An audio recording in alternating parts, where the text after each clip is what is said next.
Assalomu alaykum hurmatli tinglovchilar. Siz bilan ona tili darslarida mumtoz matn bilan ishlash metodikasi mavzusi yuzasidan gaplashamiz.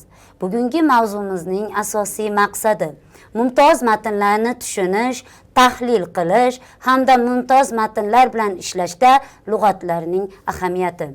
Eski so'zlar ma'nosini anglash, mumtoz asarlardagi arabcha, forscha so'zlarni aniqlash va ularning ma'nolarini izohlashdan iborat. Ramziy ma'nolarni talqin qilish, she'riy va nasriy asarlarda ma'naviy tarbiya omillarini topa bilish va bundan tashqari ijodiy tahlil asosida matnlar bilan mustaqil ishlash ko'nikmasini rivojlantirish.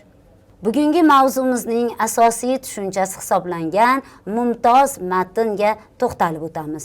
Mumtoz matn nima? Mumtoz matnlar xalqimizning bebaho ma'naviy merosidir. Mumtoz matnlar nafaqat til o'rgatish vositasi, balki estetik, ma'naviy va tarixiy bilimlarni shakllantiradigan boy manba hamdir. Ona tili darslarida mumtoz matnlardan foydalanish o'quvchilarning til va adabiyotga bo'lgan qiziqishlarini oshiradi. Ma'naviy dunyoqarashini kengaytirib, fikrlash salohiyatini rivojlantiradi. Ona tili darslarimizda mumtoz matnlar bilan ishlash jarayonida o'z-o'zidan mumtoz adabiyotning yorqin mutafakkirlariga yuzlanamiz. Mumtoz matnlar Alisher Navoiy, Uvaysi, Abdurahmon Jomiy, Lutfi, Bobur kabi mutafakkirlar tomonidan yozilgan irfoniy, falsafiy va ta'limiy asardir. Ona tili darslarimizda mumtoz matnlar bilan ishlash bir muncha murakkab bo'lib, undan ko'zlangan maqsad ta'limni tarbiya bilan birga olib borishdir. Ya'ni o'quvchilarga ma'naviy tarbiya, insonparvarlik g'oyalarini, adolat, ilmga bo'lgan muhabbatni singdirishdir. O'quvchilarning ongi rivojlanishi bilan birga uning lingvistik bilimlari kengayadi. Sof turkiy so'zlarni, arxaik so'zlar, boshqa tillardan kirib kelgan fors, arab so'zlari bilan tanishadi. Asosiysi fikrlashni rivojlantiradi, ramzli va obrazli fikrlashni o'rgatadi. Mumtoz matnlar bilan ishlash jarayonida mumtoz matnlarga yo'naltirilgan interaktiv texnologiyalar va metodlarni qo'llaymiz. Bugungi mashg'ulotimizda sehrli lug'at, 6 ta shlyapa, savol ko'zi metodlaridan unumli foydalanganmiz. 8-sinf ona tili darsligida mumtoz matn va lug'atlar bilan ishlashda Alisher Navoiyning Muhokamatul Lug'atayn asari berilgan. Biz ushbu asarni sehrli lug'at o'yinida ko'rib chiqamiz. Matnni avvalo o'qituvchi diqqat bilan o'quvchilarga o'qib beradi va qisqacha holda mazmunini tushuntiradi. Quyida ekranda matnning qisqacha nasriy hamda nazmiy bayonoti keltirilgan. Sehrli lug'at o'yinidan foydalanib, o'quvchilar bir necha guruhlarga bo'linadi va guruhidan alohida bitta yetakchi o'quvchi chiqadi va matnda keltirilgan lug'atlarni doskaga yoza boshlaydi. Dars jarayonida lug'atlarni bilmay qolgan holatda guruh a'zolari unga yordam uchun chiqadi va natijada qaysi guruh tezroq va lug'atlarning mazmunini, kontekstda keltirilgan mazmunini topsa, o'sha guruh g'olib bo'ladi.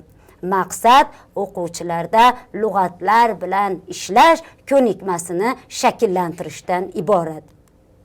Keyingi metodimiz 6 ta shlyapa usuli. Bu usulimizda biz Jahonatun Uvaysiyning Sog'indim radifli g'azalini keltirib o'tganmiz.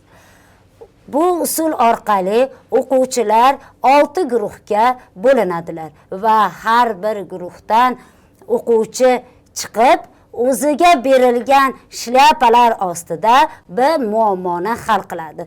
Maqsad bir xil muammo ostida o'quvchilar har xil tushunchalar bilan yondashish. Masalan, oq shlyapani egallagan guruh Uvaysiyning Sog'indim radifli g'azaldagi umumiy ma'lumotlarni, faktlarni keltirib o'tishi kerak bo'ladi. Misol uchun, shoira Uvaysiy 1780 va 1845-yillar oralig'ida yashab ijod qilgan.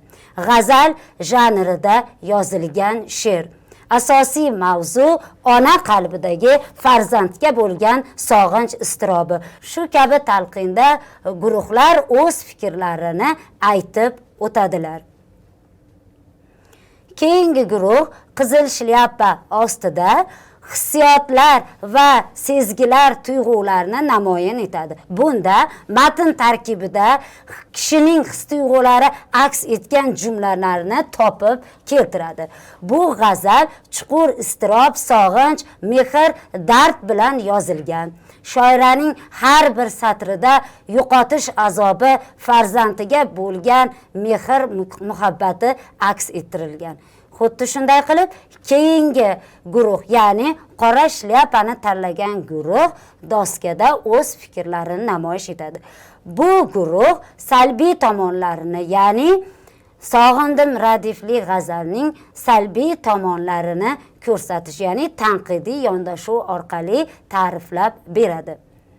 G'azal hissiyotga shu qadar to'liqki, vaziyat haqida aniq tafsilotlar yo'q.